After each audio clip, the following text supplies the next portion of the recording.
¿Sí ven todos la pantalla? Se ve. Sí, sí se ve. Ok, bueno, buenos días compañeros, buenos días profesor. El día de hoy vamos a comenzar con el último tema, que es el riñón y enfermedades hepáticas y pulmonares. Somos el equipo 10 y está conformado por mi compañero César, mi compañera Monse y su servidora Luna. Así que vamos a empezar. Esto es lo que vamos a abordar el día de hoy, el síndrome hepatorrenal y el síndrome riñón-pulmón. Vamos a comenzar. Ok, adelante.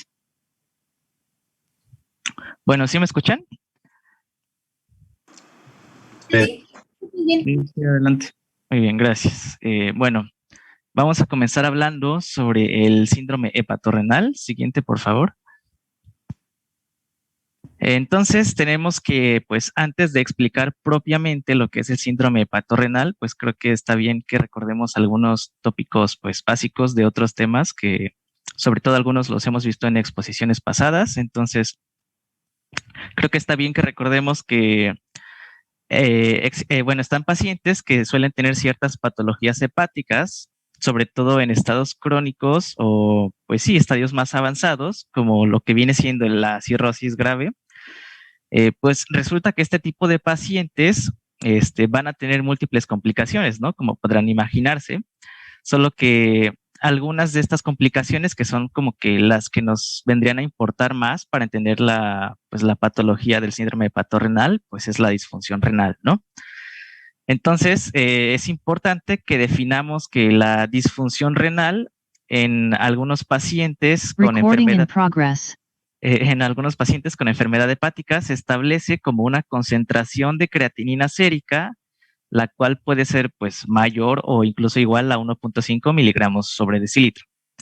Entonces, pues además de esto, me imagino que se acordarán, ¿no? De algunas exposiciones pasadas que nos hablaron pues sobre la insuficiencia renal aguda y pues este tipo de lesiones que recordaremos rápidamente que pues esta podía ser, ¿no? Prerrenal, que intrínseca, que postrenal y así, ¿no? Para la población general. Pero pues encontré por ahí en la literatura que pues en pacientes, como les dije, sobre todo en cirrosis, podían desarrollar propiamente como un tipo más específico de disfunción renal, que era propiamente esto que vamos a ver, que es pues el síndrome hepatorrenal. Así que siguiente, por favor. Entonces, ya viendo esto propiamente, tenemos que el síndrome hepatorrenal pues ha sido definido como una disfunción renal que se da sobre todo pues como una complicación severa y en algunos casos, que ahorita vamos a ver cómo está esto, se considera que puede ser potencialmente reversible en pacientes pues con enfermedad hepática crónica. Se caracteriza porque en su fisiopatología, que vamos a ver un poquito más detallada adelante, se presenta así súper resumido, una hiperactividad de sistemas vasoactivos endógenos, junto con otras alteraciones hemodinámicas, pues sobre todo de las arterias y de su circulación que terminan llevando a una vasoconstricción renal y pues por consiguiente a una insuficiencia renal. Solo que algo muy curioso de esto es que se dice que es una, por así decirlo, una insuficiencia renal funcional, ya que pues clínicamente y todo eso vamos a ver que tiene ahí ciertas características, pero al menos histológicamente pues no se van a encontrar hallazgos y si se presentan pues suelen ser muy mínimos. Siguiente, por favor. Ahora, en cuanto a su epidemiología, realmente no encontré mucha información porque de hecho no es como tan frecuente, pero sí encontré algunos artículos que mencionan que este síndrome hepatorrenal representa del 11 al 20% de todas las causas de lesiones renales agudas. Es muy importante saber que de todos los pacientes que llegan a tener ascitis y por consiguiente pues cirrosis, de estos el 18 al 20% pues pueden llegar a desarrollar un síndrome hepatorrenal en lapsos de tiempo de hasta un año posterior a su diagnóstico de cirrosis y en caso de que esto no sea así, pues ya va a ser después que un 39% sí lo va a desarrollar, pero pues hasta los siguientes 5 años.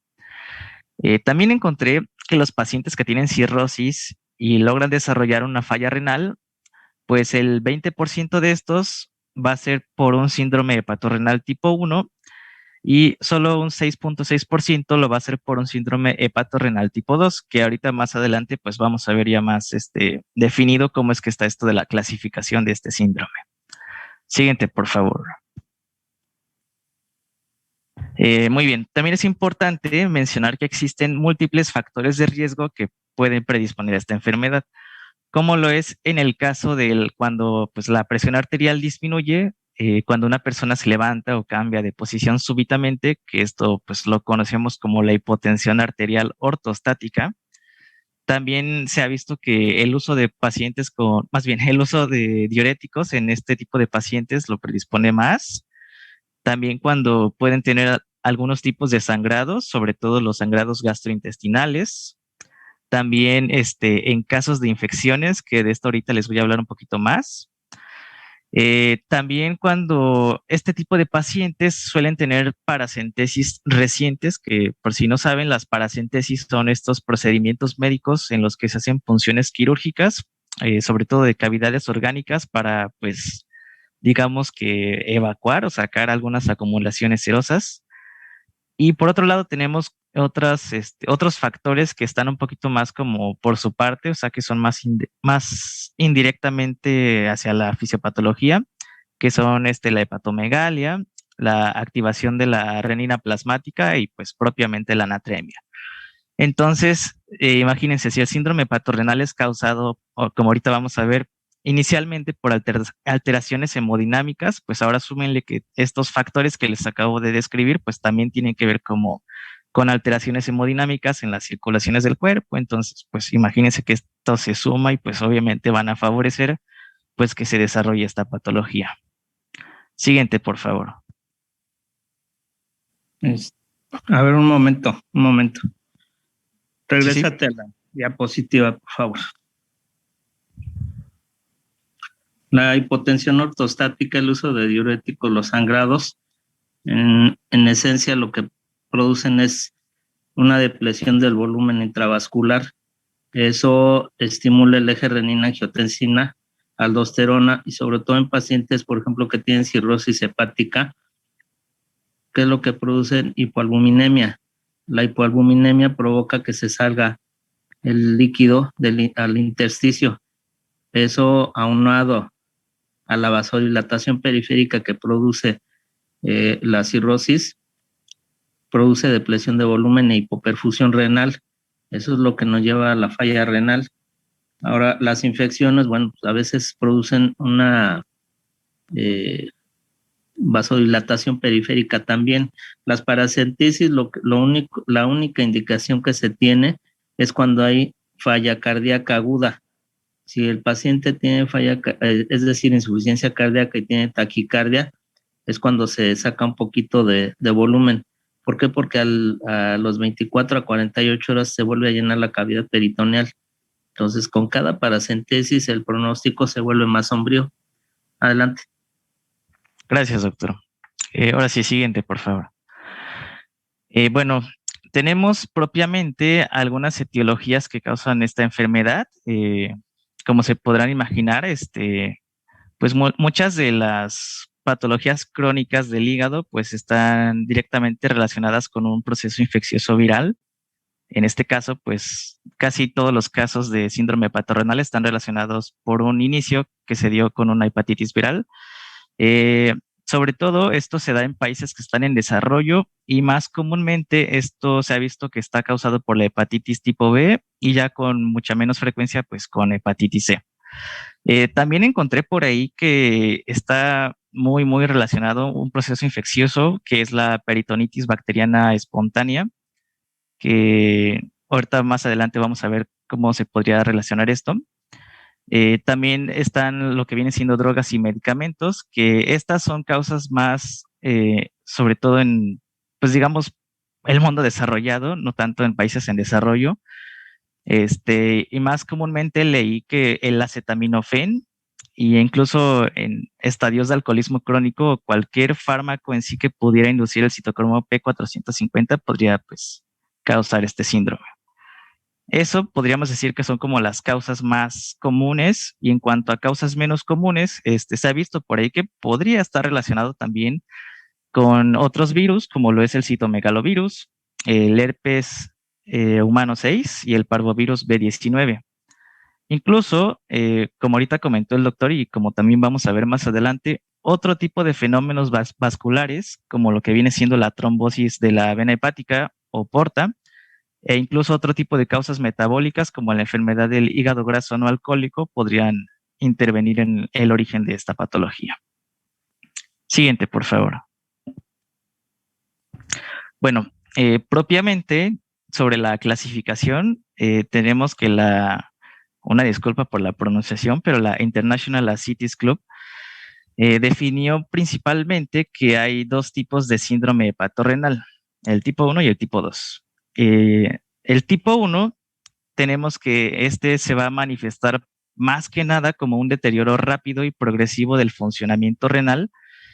Y bueno, esto ya tiene que ver más como con la estadificación y diagnóstico, pero se los voy adelantando un poco, que en el tipo 1 la creatinina va a estar aumentada al doble, la creatinina sérica inicial, hasta una concentración de 2.5 miligramos sobre decilitro, o también puede ser definido como la reducción del 50% del aclaramiento de creatinina de 24 horas inicialmente hasta un valor menor a 20 mililitros por minuto en un tiempo menor a 2 semanas. El síndrome hepatorrenal tipo 1, así como se manifiesta con un deterioro más rápido, pues también va a tener un pronóstico más desfavorable. O sea que podríamos decir que el tipo 1 es como el que peor pronóstico tiene o el que es más grave, por así decirlo. Y tenemos el otro, que es el síndrome hepatorrenal tipo 2, que pues muy parecido al anterior, solo que se va a manifestar con un deterioro funcional pues más lento, por así decirlo. Y otra cosa que lo diferencia es que sus concentraciones de creatinina sérica van a ser mayores a 1.5 miligramos sobre decilitro, o estos podrían tener una eliminación de creatinina menor a 40 milímetros sobre minuto, pero con una disminución mucho más lenta. Entonces, en general, podríamos decir que su deterioro pues, va a ser más lento a comparación del tipo 1 y que en general tienen muchísima mejor supervivencia. Siguiente, por favor. Bueno, es importante aclarar que esto que les comenté es como una clasificación muy vieja. Y aquí, doctor, voy a necesitar un poco su ayuda porque en algunos artículos que estuve investigando, no en todos, pero sí en algunos mencionaban como este tipo de clasificación nueva en el que, pues sobre todo el síndrome hepatorrenal tipo 1 y el tipo 2, pues como que se subdividían en más variantes y prácticamente era lo mismo, pero pues como que solamente cambiaban ahí criterios de, por ejemplo, de gastos urinarios y valores de creatinina sérica, que pues es como lo que les puse aquí. Entonces, no sé si usted considera que actualmente sí se usa más esta nueva división o si se sigue usando la antigua. No, bueno, es esa que estás tú poniendo. ¿Por qué? Porque efectivamente, afortunadamente el síndrome hepatorrenal no es tan común, ¿eh? Yo, bueno, en todos los años que llevo he visto afortunadamente como unos 3 o 4 máximo, así máximo. Y son pacientes que efectivamente, fíjate, bueno, o sea, desde que lo conozco ese síndrome, desgraciadamente la mortalidad ha aumentado, porque hace 10 a 15 años la mortalidad era del 50%, y fíjate cómo ha aumentado, y es paradójico. ¿Por qué? Pues porque ya hay más avances. Y las clasificaciones obviamente son muy útiles. Y aquí entonces es paradójico. ¿Por qué? Porque con esos avances, en vez de disminuir, pues ha aumentado la mortalidad. ¿Pero por qué? Pues bueno, o sea, hay otros factores. Ahora la obesidad, la hipertensión, la diabetes, el síndrome metabólico que se presenta a edades más tempranas, pues bueno, eso ensombrece el pronóstico de estos pacientes, pero está bien esta clasificación. Y es, bueno, o sea, es como, por ejemplo, cuando hacemos el cálculo de la depuración de creatinina, hay algunas variantes que no son, objetivamente hablando, no son útiles, pero no es al 100% lo que nos puede ayudar, pero no es lo más parecido a la realidad. Entonces, esa clasificación está bien. Ok, gracias, doctor.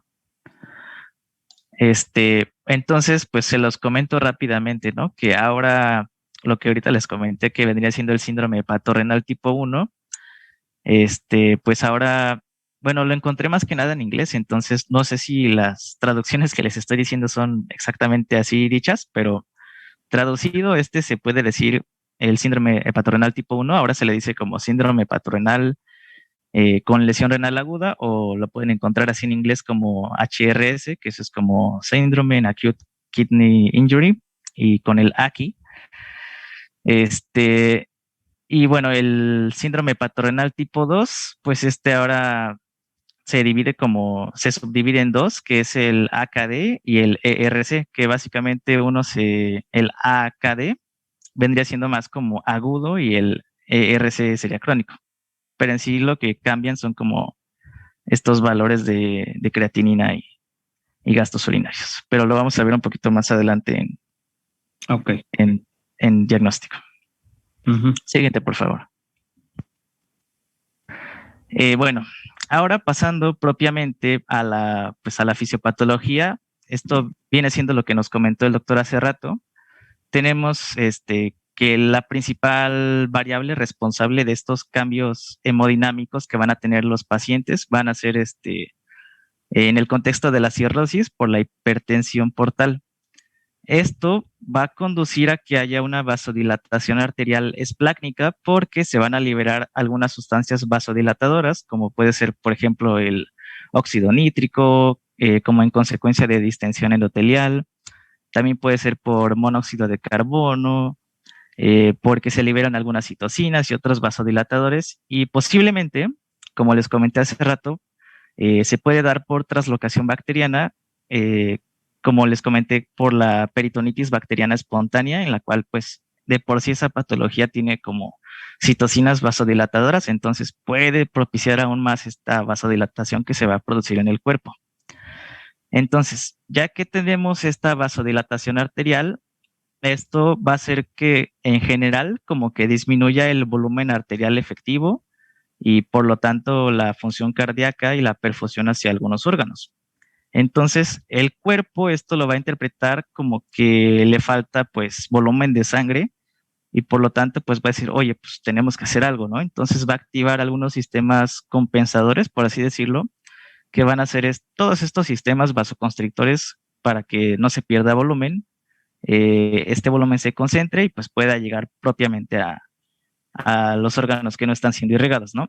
Entonces, ya que está esta vasodilatación que les comenté, por ejemplo, va a afectar mucho a las arterias del vaso, por lo que en general esta caída de la presión sistémica hace que se activen estos vasoreceptores que están, por ejemplo, en la carótida, en el arco aórtico, y se van a activar estos tres mecanismos compensadores separados.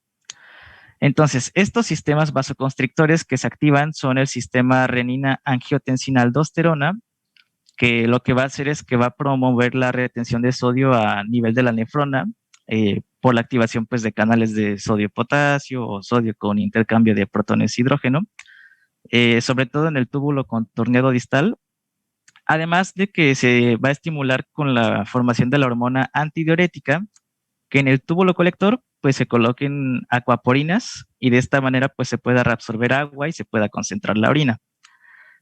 Eso estaría bien, pero si recordamos, este tipo de pacientes pues suelen tener ascitis, entonces ya se imaginarán que el que se reabsorba agua no es como del todo bueno porque eso puede empeorar aún más la ascitis.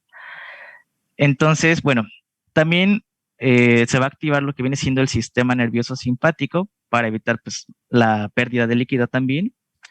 Y bueno, antes de esto, como se imaginarán, pues el riñón no estaría recibiendo tanta sangre como nos gustaría por esta vasodilatación que había previamente, por lo que la sangre pues le estaría llegando con menos presión, por lo que las sustancias que se liberarían después, como la angiotensina, pues producirían una vasoconstricción de la arteriola eferente y así pues se estaría aumentando la presión de perfusión. Hasta aquí todo estaría bien. Y sobre todo en estados iniciales de la cirrosis, pues la perfusión renal sí se mantiene bien dentro de pues, valores normales debido a que hay como síntesis de unos vasodilatadores que llegan a la arteriola aferente como prostaglandinas y esto como que estabiliza, por así decirlo, que esté esta perfusión renal, y por un tiempo sí puede haber filtración glomerular normal. Pero después en el paciente la cirrosis pues avanza, hay más daño y todo.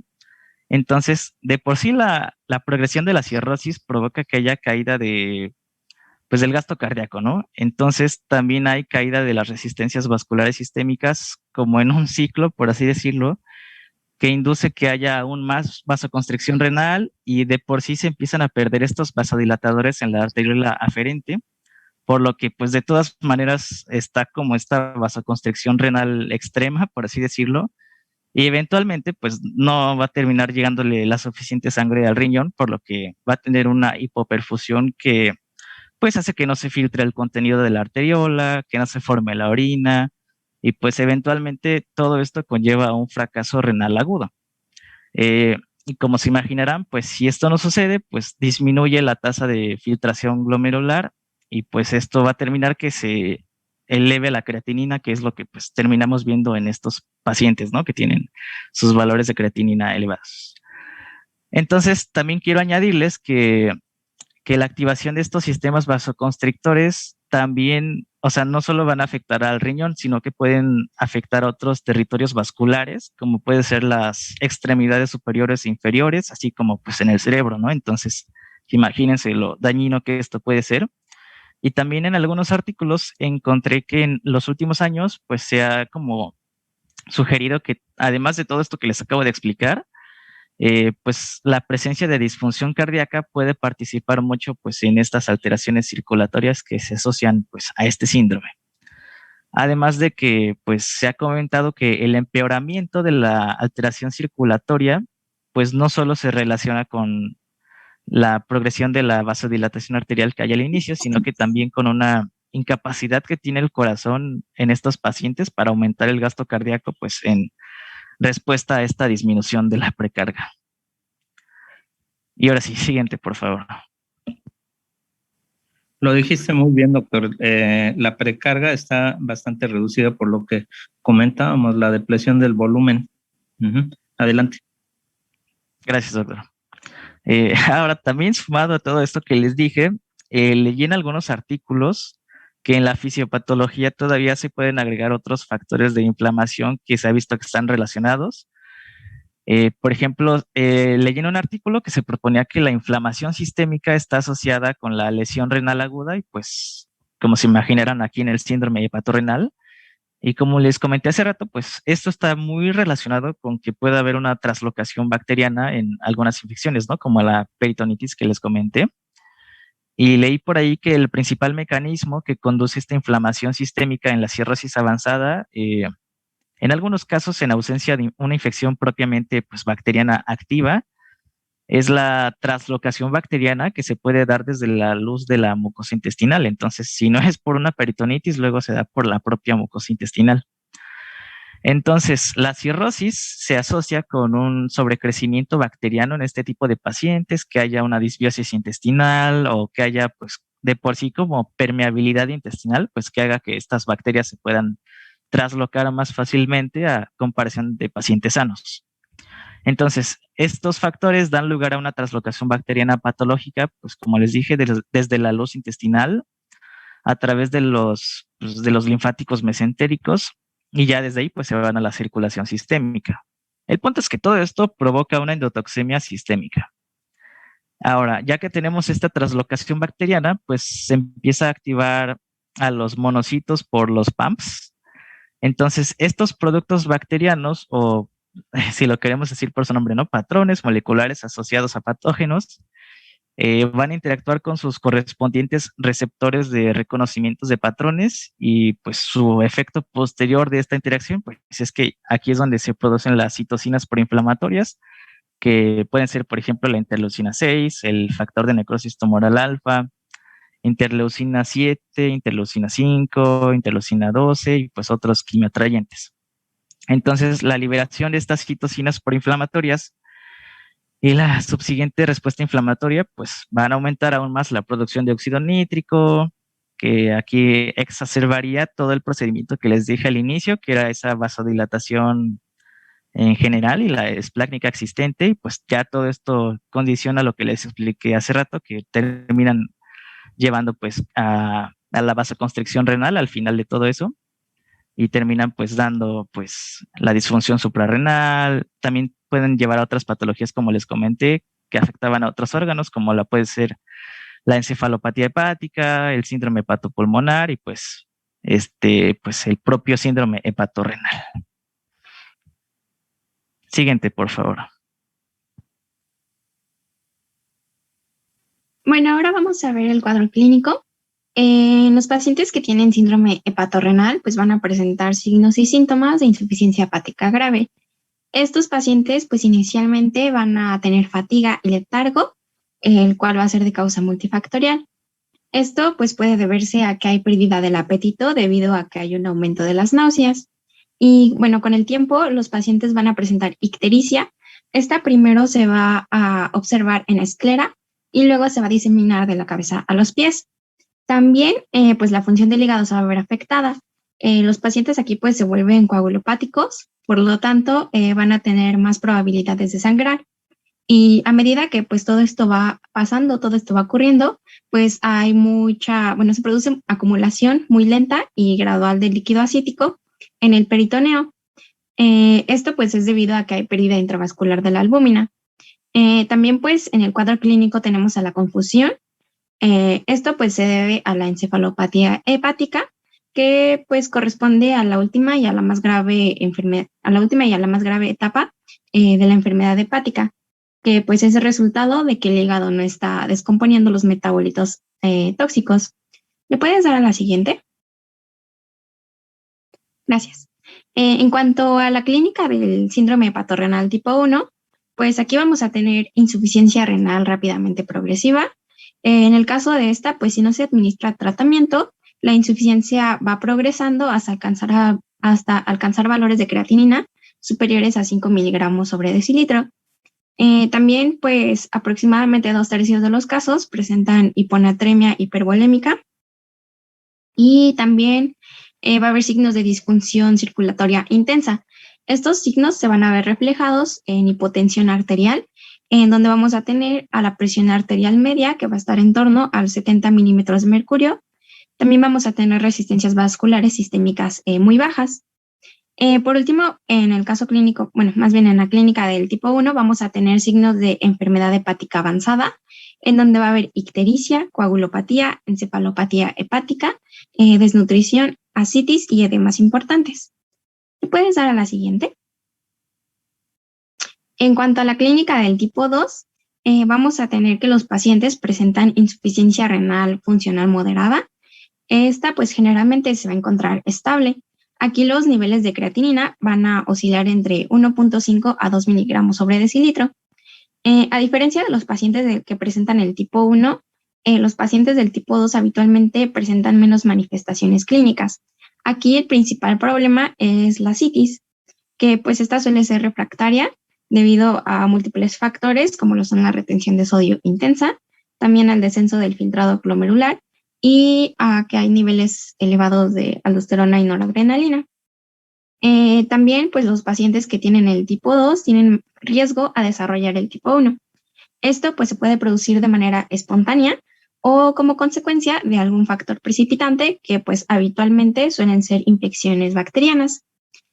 Por último, los pacientes que tienen el tipo 2 pues tienen mejor supervivencia que los pacientes del tipo 1, que era lo que ya habíamos visto en la clasificación.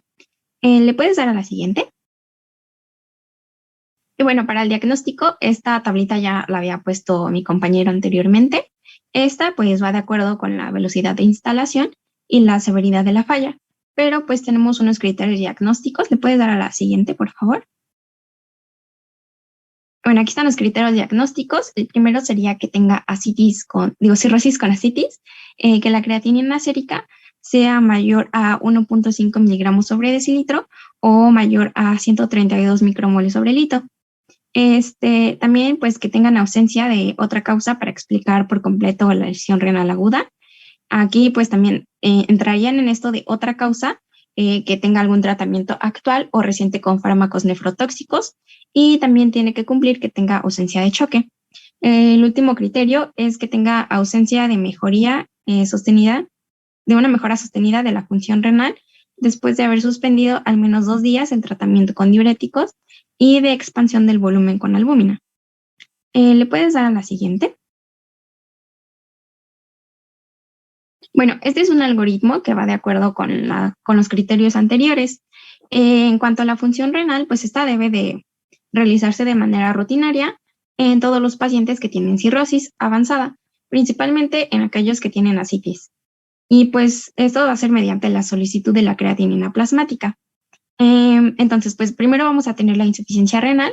Aquí la creatinina pues va a ser mayor a 1.5 miligramos sobre decilitro. Lo siguiente sería investigar si el paciente ha estado utilizando fármacos nefrotóxicos.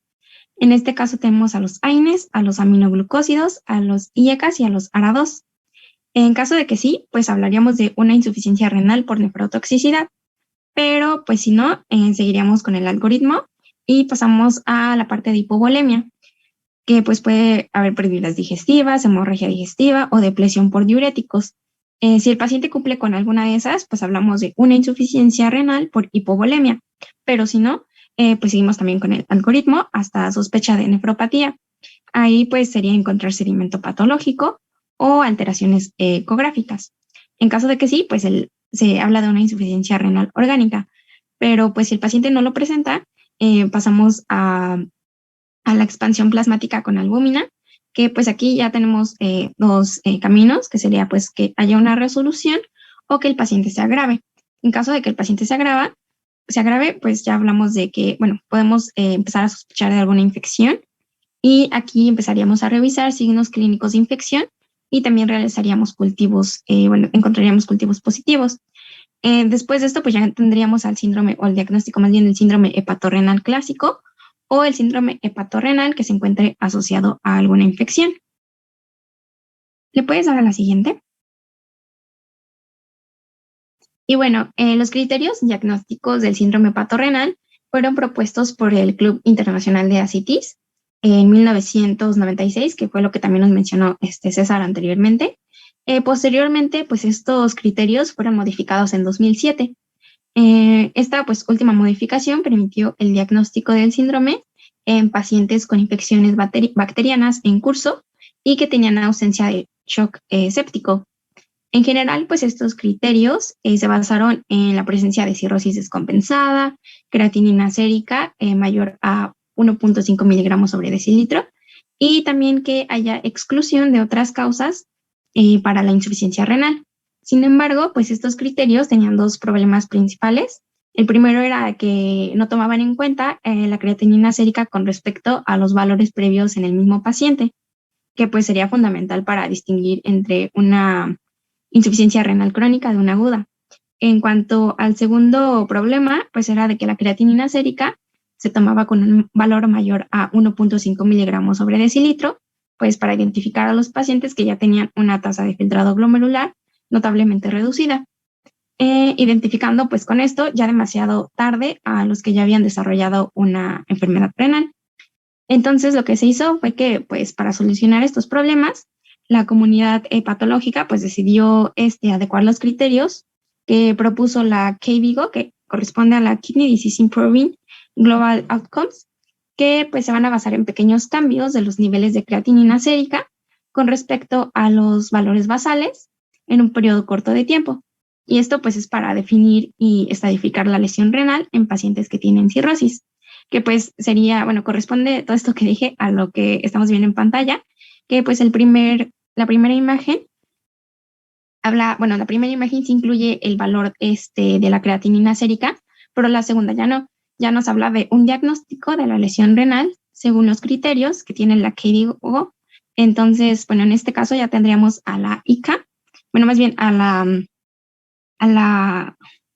ICA aquí, que será lo de la lesión renal. ¿Le puedes dar a la siguiente?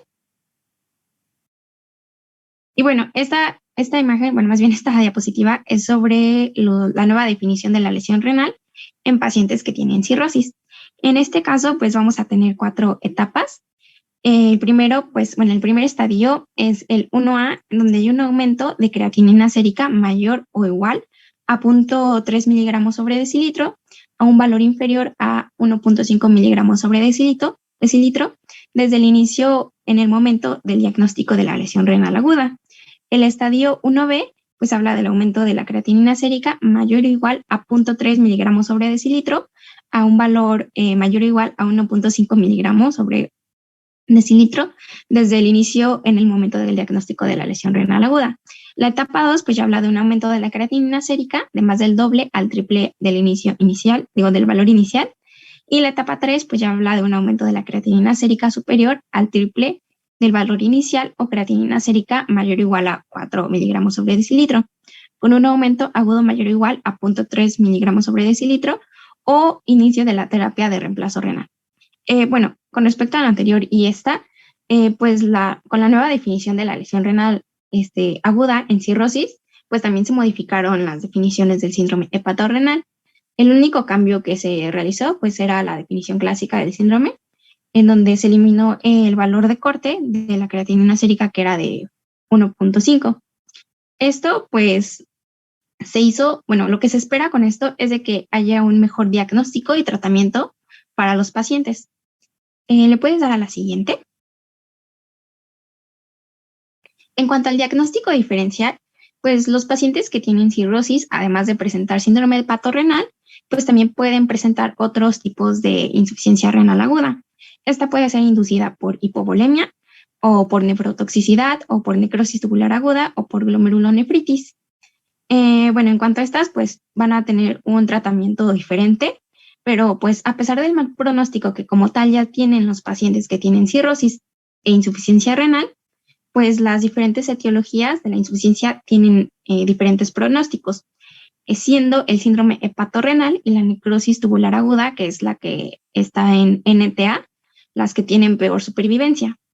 En cuanto pues a estas dos, el diagnóstico es un poco complicado, ya que ambas son condiciones que generalmente suelen aparecer en pacientes que ya están críticamente enfermos con cirrosis o que presentan pues varias complicaciones de la enfermedad. Para esto pues vamos a tener los biomarcadores, que pues estos nos van a ayudar a poder diferenciar el síndrome hepatorrenal de la necrosis tubular aguda.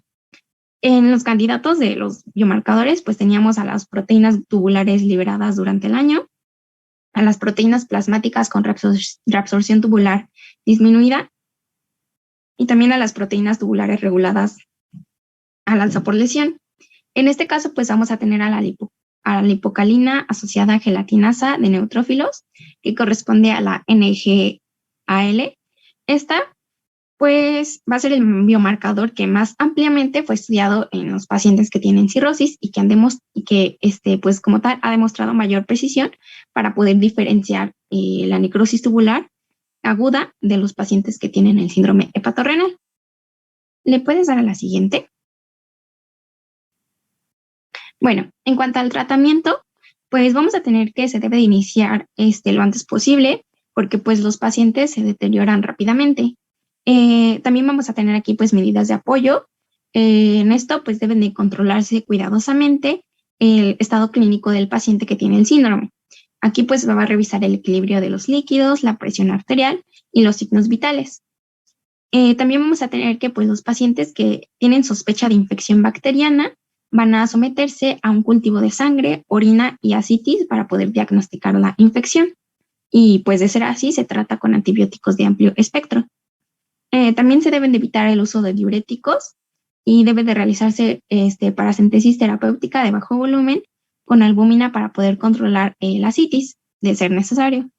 Y bueno, en varios artículos aconsejaban interrumpir los beta bloqueadores en pacientes durante el tratamiento de la peritonitis bacteriana espontánea, debido a que, mencionaban que había un efecto potencialmente negativo de estos beta bloqueadores sobre la función circulatoria y la función renal. También vamos a tener que, de acuerdo a los nuevos criterios de la lesión renal aguda, ya no existe como tal un valor de corte para los niveles de creatinina sérica para poder diagnosticar pues el síndrome. Entonces, pues con esto ya se puede iniciar el tratamiento farmacológico y lo que se recomienda es utilizar terlipresina en pacientes que tienen el síndrome en estadio 1B o superior. También, pues, de acuerdo a más bien con la terlipresina, pues esta también se va a utilizar con la albúmina, ya que en la literatura mencionan que mejora significativamente la función renal en pacientes que tienen el síndrome. Y bueno, aquí la dosis de la terlipresina pues debe de irse aumentando de manera escalonada si la creatinina sérica no disminuye, al menos mencionaban un 25% con respecto al valor previo del tratamiento, después de 3 días de que se haya iniciado el tratamiento. También pues vamos a tener la administración de albúmina en pacientes con infecciones distintas, ya que pues esto puede mejorar la función circulatoria y retrasar la disfunción renal.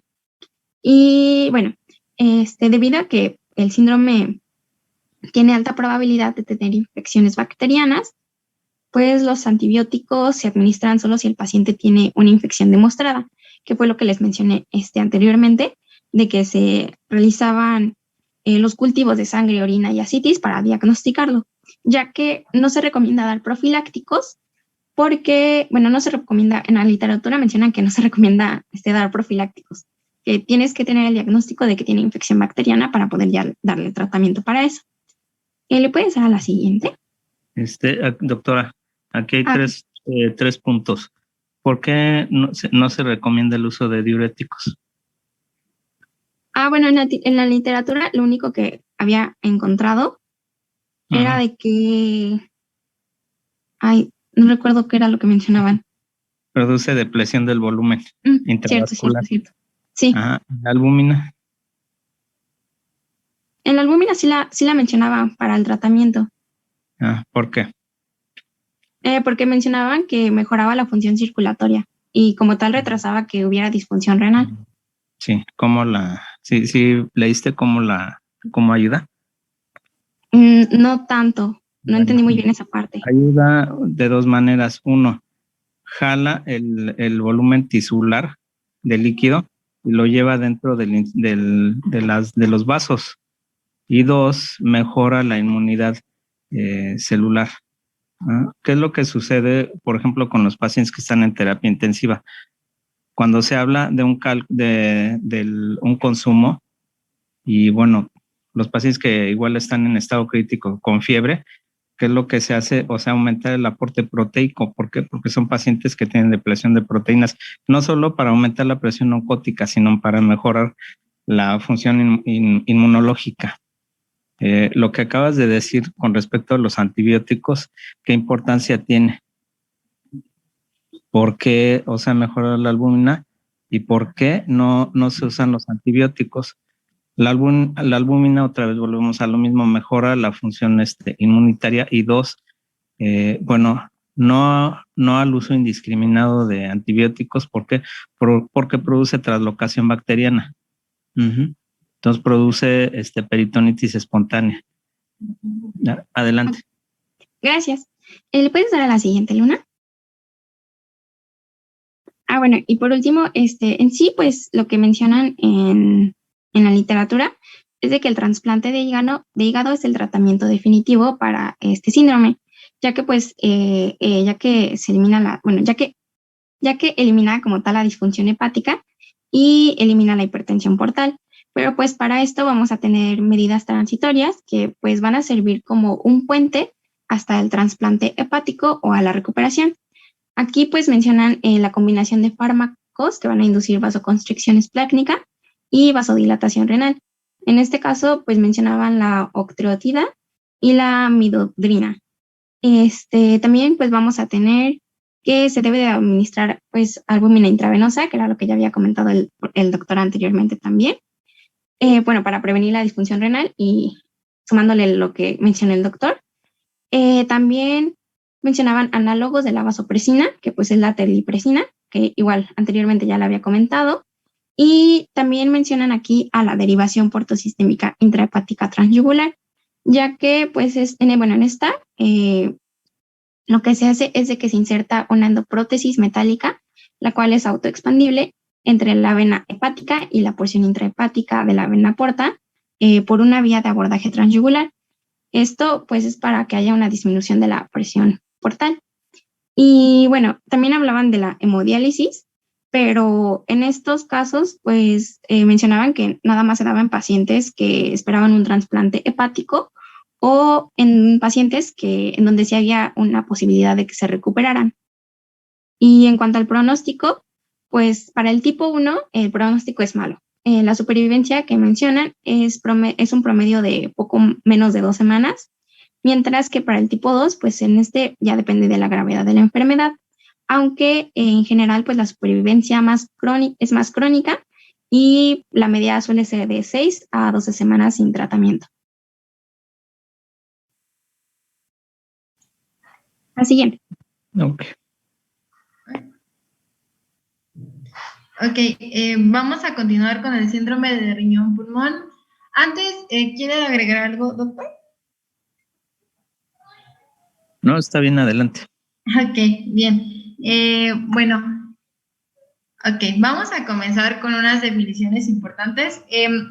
A mí me pareció muy interesante este síndrome, porque pues en realidad no había leído antes de ello, ¿no? Está muy interesante. Les presento aquí la definición del síndrome de Goodpasture, que estos síndromes van a ser presentaciones clínicas que tienen un componente muy importante de autoinmunidad. Entonces, estas presentaciones van a tener afectación pulmonar y van a presentar glomerulonefritis proliferativa aguda. Esto mediada por autoinmunidad, ¿no? Por inmunocomplejos. Y entonces, cuando ya está como bien establecida la enfermedad, ya se llama enfermedad de Goodpasture, y esta se caracteriza porque va a cursar con hemorragia pulmonar y glomerulonefritis rápidamente progresiva, que es pues de lo que hemos estado hablando. Y pues esta se va a asociar específicamente a anticuerpos antimembrana basal glomerular. Ok, entonces dentro de la inmunopatogénesis va a ser básicamente una vasculitis por depósito de inmunocomplejos en los vasos pequeños. Esto va a generar inflamación y esta inflamación va a generar lesión del tejido que va a aumentar la permeabilidad capilar y pues esto nos va a llevar a la pérdida de la estructura y la función de estos tejidos. Entonces va a afectar riñones, va a afectar pulmones y en los pulmones va a alterar el intercambio de gases y en los riñones la pérdida de la filtración glomerular efectiva. Esto entonces nos va a llevar a una insuficiencia respiratoria y a una insuficiencia renal oligúrica. Entonces, hay muchas enfermedades, ¿no? Dentro de, digamos, que presentan este síndrome. Les puse esta imagen que está en la bibliografía que consulté, que pone como 3 causas y cada una de las enfermedades. Vamos a hablar de los anticuerpos anticitoplasma de neutrófilo que tienen estas enfermedades, que es causa de estas enfermedades de polangitis granulomatosa, polangitis microscópica, polangeitis granulomatosa eosinofílica, ¿no? Vamos a hablar de esta que es muy importante, es la enfermedad anti-IgM, conocida como la enfermedad de Goodpasture, y las medidas por inmunocomplejos, que es donde entra esta, es como básicamente lo mismo, ¿no? Pero bueno, eso se los pongo para que vean que son como muchas enfermedades que presentan este síndrome. Doctora, ¿qué es en esencia la base de estas enfermedades? O sea, cada una tiene sus características propias, pero ¿cuál es la base y el problema con todas estas enfermedades en general? Sería la autoinmunidad, ¿no? Pues la vasculitis. La inflamación sistémica y, bueno, mediada por autoanticuerpos. Por autoanticuerpos. Sí. Okay, adelante. Sí, gracias. Bueno, entonces vamos a hablar, voy a hablarles de 2, que es esta vasculitis asociada a anticuerpos, anticitoplasma de neutrófilos, y de la enfermedad de Goodpasture, que son como de las que, según la bibliografía, existe como más evidencia, ¿no? Entonces, esta va a ser una vasculitis que es necrotizante, va a afectar arteriolas, vénulas y capilares, ¿no? Y esta necrosis que va a causar va a afectar la filtración glomerular y el intercambio de gases. Bueno, esto va a ser causado porque va a haber autoantígenos contra la mieloperoxidasa y la proteinasa 3 que se encuentran en el citoplasma de los neutrófilos. Entonces, estos se van a llamar ANCA, anticuerpos anticitoplasma de neutrófilos, así lo vamos a abreviar, y van a tener afinidad los ANCA por los neutrófilos, por lo mismo, ¿no?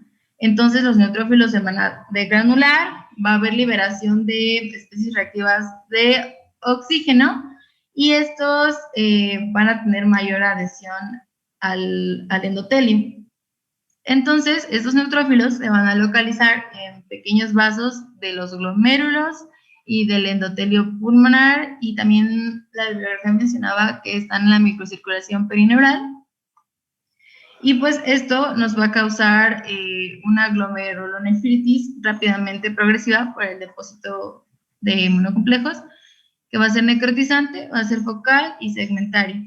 Pero esta se va a caracterizar porque no se va a ver el depósito de anticuerpos en el glomérulo.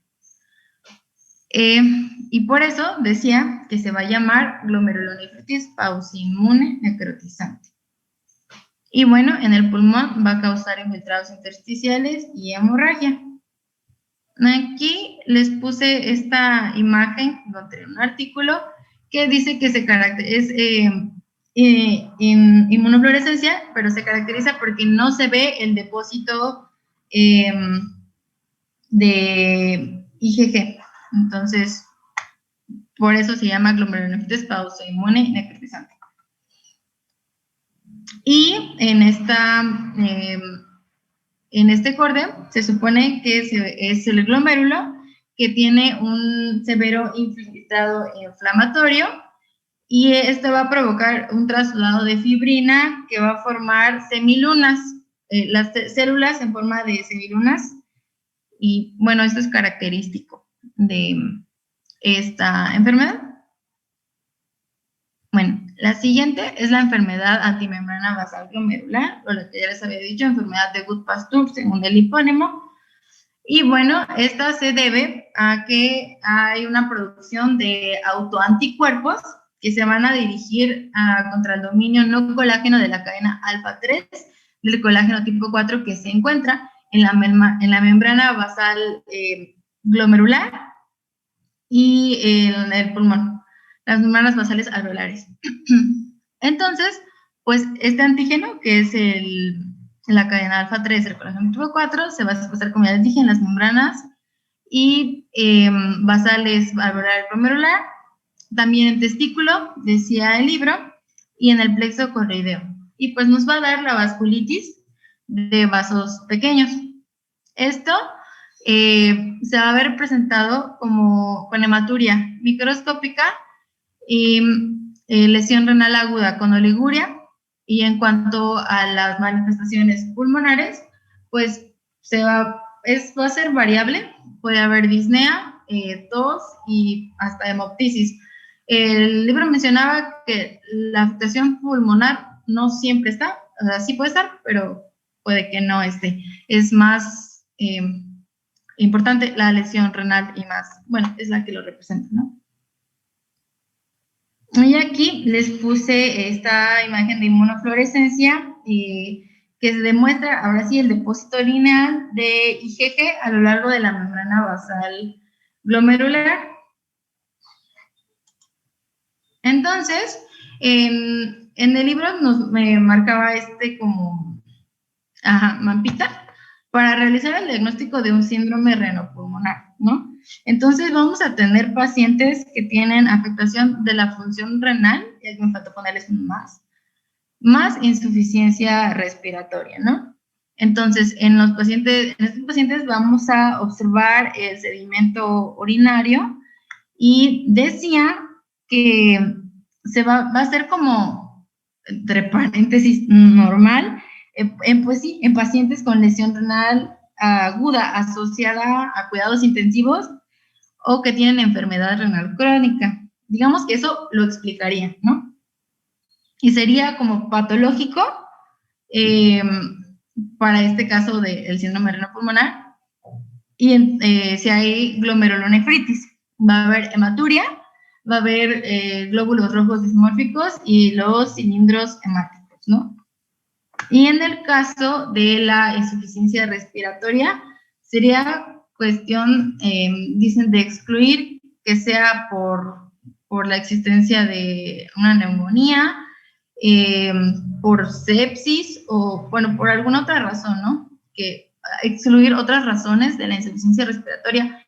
Y si es inexplicada, entonces vamos a tener esta presentación, ¿no? De disnea, tos, dolor torácico y hemoptisis. Y sería observar en las radiografías de tórax que hay sombreado alveolar difuso, o en las tomografías observar hemorragia alveolar, que es característico de este síndrome, ¿no? Y mencionaba que se van a observar opacidades lobulares, epitelio esmeriado, con áreas de consolidación. Entonces, si tenemos estas dos cosas, vamos a tener un síndrome renopulmonar. Y pues sería cuestión de confirmarlo con serología, buscar presencia de anticuerpos anti-GBM, los ANCA, anti-mieloperoxidasa y anti-proteinasa 3, ¿no? Y también, muy importante, hacer la biopsia renal. Y también mencionaba la biopsia pulmonar abierta o transbronquial, que se utiliza para ver la causa de la hemorragia, y decía la bibliografía que con eso se puede confirmar el diagnóstico de vasculitis. Entonces, dentro de los tratamientos que mencionaba la bibliografía están para la enfermedad anti-GBM y la vasculitis asociada a ANCA. Mencionan estas tres cosas, que son glucocorticoides, ciclofosfamida y plasmaféresis, ¿no? Entonces, a estos pacientes se les administran dosis altas de glucocorticoides, que pues van a ser para reducir la inflamación. Ciclofosfamida, que sería como un inmunomodulador y va a reducir la producción de anticuerpos. Y la plasmaféresis, que va a eliminar los anticuerpos anti-GBM que están circulando, ¿no? Y la vasculitis asociada a ANCAS es básicamente lo mismo, empezando con ciclofosfamida y corticoides. Y también aquí se va a agregar el rituximab para inhibir a los linfocitos B. Y mencionaba que la plasmaféresis se realiza en pacientes que tienen la vasculitis grave con hemorragia pulmonar, que tienen insuficiencia renal dependiente de diálisis, o que tienen la vasculitis asociada a ANCA más enfermedad de anticuerpos anti-GBM concomitante, o sea que tienen ambos. Y pues en estos casos se utiliza la plasmaféresis. Y listo, eso es todo de mi parte. Bueno, ok, aquí es interesante, bueno, hacer dos consideraciones. Es una enfermedad muy rara, puede ser un caso en 1 millón, y aparte la mortalidad es muy alta, pero aquí el problema es la identificación de la enfermedad en un momento crítico y sobre todo para el pronóstico en base a la mortalidad tan alta. Entonces lo que vemos es algo muy parecido al COVID, porque es una cascada de inflamación. Entonces primero empieza la vasculitis, el daño endotelial por los inmunocomplejos, aunque ahí diga que no, pero bueno, hay inflamación importante, y de ahí pues viene la vasculitis, y de ahí viene la trombosis, y después de la trombosis viene el daño renal. Pero aparte, o sea, esto se agrega, la gran diferencia es la hipoxia tisular por la disfunción respiratoria. Entonces, bueno, afortunadamente es muy, muy poco frecuente, pero la mortalidad sí es muy alta. El problema es la identificación temprana del padecimiento. Y el uso, si vemos, o sea, se utilizan los anticuerpos monoclonales y los esteroides, pero no se habla del uso de los antiagregantes o los anticoagulantes. ¿Qué es lo que pasa ahí en el endotelio vascular? Pues la trombosis, Y después de la trombosis vienen cifras de presión muy altas. ¿Por qué? Porque se está provocando daño renal. Y el daño renal, como lo hemos visto en todas estas clases, activa el sistema renina-angiotensina. Entonces eso provoca elevaciones tensionales muy altas que, bueno, pues aumenta y se crea un círculo vicioso que es muy difícil de romper. Pero bueno, es muy importante que lo tengan en cuenta y que lo tengan en mente, aunque vuelva a lo mismo, afortunadamente es muy poco frecuente, pero sí la mortalidad es alta. Bueno, ok, pues estuvo muy bien su clase. Ahora nos ponemos de acuerdo el jueves para el examen, que yo creo que sería el viernes. Ya me mantengo en comunicación con la jefa de grupo y les aviso. Sí, doctor. Gracias. Ok, que la pasen bien, muchachos. Nos vemos. Doctor, antes de que se vaya, ¿Sí? ¿podríamos proponerle si el examen puede ser el lunes? Sí, claro que sí, está bien. Ok, doctor, muchas gracias. Bueno, Que tenga ok. buen día. Igualmente. Gracias, doctor. Bye. Gracias, doctor. Gracias, Hasta doctor. luego. Gracias, Gracias, doctora.